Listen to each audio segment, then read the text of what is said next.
시청자 여러분 안녕하십니까? VOA 뉴스투데이 시작합니다. 미국이 이란 군부 실세 카셈 솔레이마니 사령관을 사살한 것과 관련해 미 정치권에서는 북한 문제와 연계한 지적이 나오고 있습니다. 여당인 공화당 의원들은 북한과 같은 적국에 강력한 경고 메시지를 보냈다고 평가했는데 민주당 의원들은 트럼프 대통령의 외교 실패라고 주장했습니다. 첫 소식 이조은 기자가 보도합니다. 미국이 이란 군부 실세인 카셈 솔레이마니 사령관을 제거했다고 발표한 다음 날인 지난 3일 트럼프 대통령의 측근으로 알려진 린지 그레이엄 상원 의원은 폭스뉴스와의 인터뷰에서 미국의 이번 대응은 적국에 강력한 경고 메시지를 보낸다며 북한을 거론했습니다. So this was a preemptive attack to let everybody in the world know from North Korea, just anybody else, that if you come after Americans on President Trump's watch, you do so at your peril. 그레이엄 의원은 그러면서 솔레이마니는 미국의 대응과 관련해 트럼프 대통령을 오판했기 때문에 죽은 것이라고 주장했습니다. 민주당 의원들은 새해 불거진 이란 북한 문제가 트럼프 대통령의 외교 실패를 입증한다고 주장했습니다. 크리스 쿤스 상원 의원은 2일 MSNBC 방송과의 인터뷰에서 트럼프 대통령은 국제 외교에 대한 개인적 접근의 한계를 보고 있거나 심지어 실패를 보고 있는 것이라고 주장했습니다. 그러면서 북한과 이란 문제를 대표적인 예로 거론했습니다. 트럼프 대통령은 김정은의 마음을 사로잡아 핵무기를 포기하게 하고 이란을 고립시킬 수 있다고 생각했지만 두 경우 모두 전통적 외교를 저버려 문제라는 지적입니다. 쿤스 의원은 특히 전례 없는 미북 정상 간 만남에도 불구하고 북한의 비핵화에 진전이 없다는 점을 지적하며 북한이 새 전략무기 실험을 감행할 수 있는 벼랑 끝 위험에 직면했다고 우려했습니다. 이어 향후 매우 도전적인 시기가 될 것이라며 동맹국과 전통적 외교에 대한 재관여는 북한과 이란 문제에서 트럼프 행정부가 놓치고 있는 부분이라고 지적했습니다. 척 슈머 상원 원내대표는 5일 ABC 방송 디스위크에 출연해 트럼프 대통령은 외교 정책을 엉망으로 만들었다며 특히 북한은 트럼프 대통령이 외교를 시작했을 때보다 오히려 더 강해졌다고 주장했습니다. 새해 미국 대선과 의회 대통령 탄핵 추진에 따른 정치권의 갈등이 첨예해질 것으로 예상되는 가운데 북한 문제 역시 여야의 주요 쟁점이 될 전망입니다. VOA 뉴스 이존입니다. 미국이 이란의 카셈 솔레이마니 사령관을 제거하는 데 사용한 무인 공격기에 대해서도 관심이 모아지고 있습니다. 이 하늘의 암살자라는 별칭을 가진 MQ-9 리퍼 드론을 이용해서 쪽집게식 정밀 타격을 한 건데 어떤 무기인지 조상진 기자가 알아봤습니다. 이라크 바그다드 공항에서 차량을 타고 이동 중이었던 이란 군부 실세 솔레이마니를 정밀 타격해 제거한 건 미국 공군 공격용 드론 MQ-9 리퍼였습니다.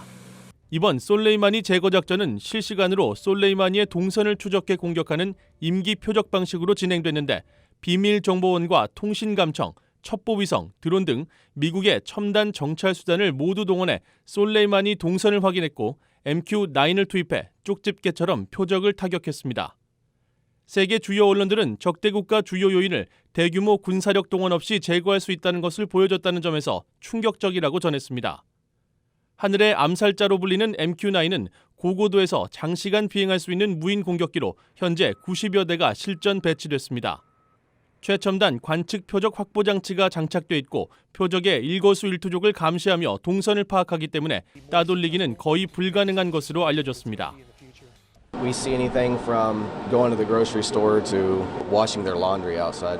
We'll watch them wake up in the morning. We can almost, after watching a compound for so many days, weeks, months.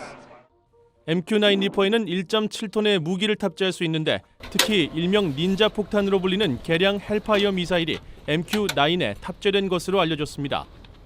개량 헬파이어 미사일은 폭발 없이 표적 근처에서 6개의 칼날이 분사되는 것이 특징으로 움직이는 차량의 운전자를 다치지 않게 하고 조수석에 앉은 표적을 제거하는 것이 가능할 정도로 정교한 무기로 알려져 있습니다.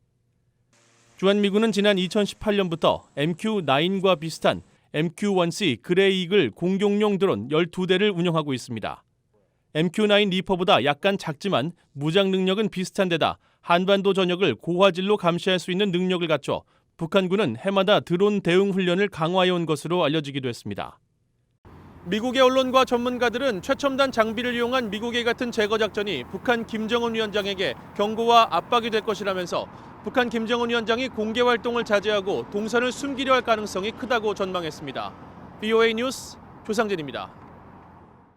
이 미국의 최대 압박에도 불구하고 계속되는 북중 교역과 밀무역 등 중국의 비협조적인 태도로 인해 제재 효과가 나타나지 않고 있다는 지적이 제기됐습니다.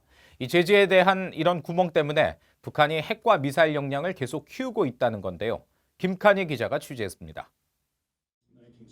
미국 국가이익센터가 주최한 대북 제재 효과와 관련한 세미나에 참석한 월러스 그렉슨 전 국방부 아시아태평양 담당 차관보는 대북 제재 이행의 문제점을 지적했습니다. 유엔과 유럽연합을 중심으로 국제사회가 대북 제재를 지속적으로 가해왔지만 북한의 핵과 미사일 역량이 꾸준히 증가한 것은 해상 불법 환적 문제를 비롯해 북중, 북러 접경 지역에서의 제재 회피 행위들이 있었다는 것입니다. Unless we're willing to go to a lot of effort and expense to shut down the Korea-China border and the Korea-Russia border on land, as hard as that is, we're not even doing it, I don't think, effectively at sea. 또 북한 지도층에 타격을 줄 수 있는 사치품 구입 자금 압박 같은 대북 제재는 중국의 반대로 이뤄지지 않았다고 지적했습니다.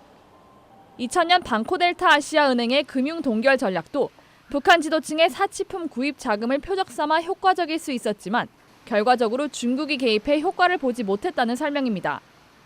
헨리 페론 미국 국제정책센터 선임연구원은 트럼프 행정부의 최대 압박 정책에도 불구하고 북한의 환율과 기름값이 안정세를 보이는 것은 지속적인 북중 교역 때문이라고 지적했습니다.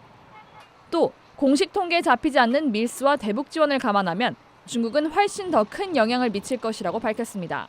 They don't include smuggling. They also don't include tourism. The numbers also don't include Chinese aid to North Korea.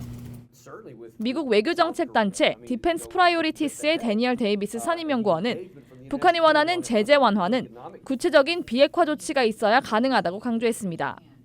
North Korea could potentially offer up the dismantlement of the Yongbyon nuclear facility. They could potentially provide a listing of their nuclear weapons capabilities.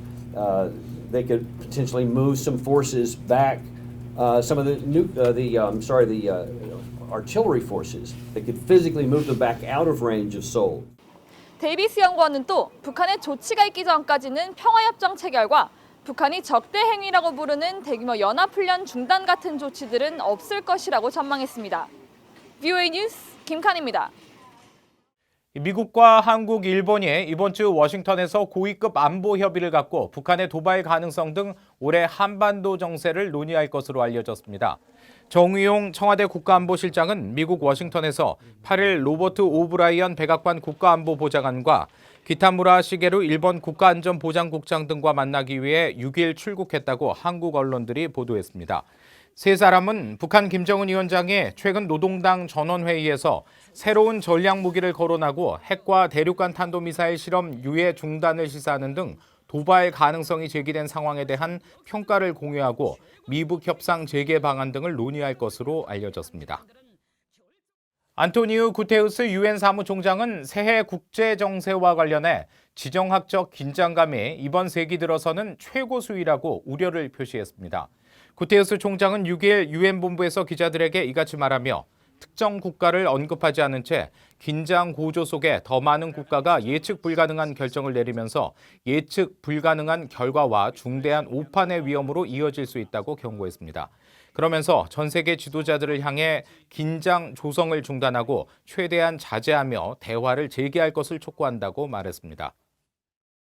유엔 안보리 대북제재위원회가 2019년 지난해 승인한 대북제재 면제 요청이 전년보다 2배 이상 늘어난 것으로 나타났습니다.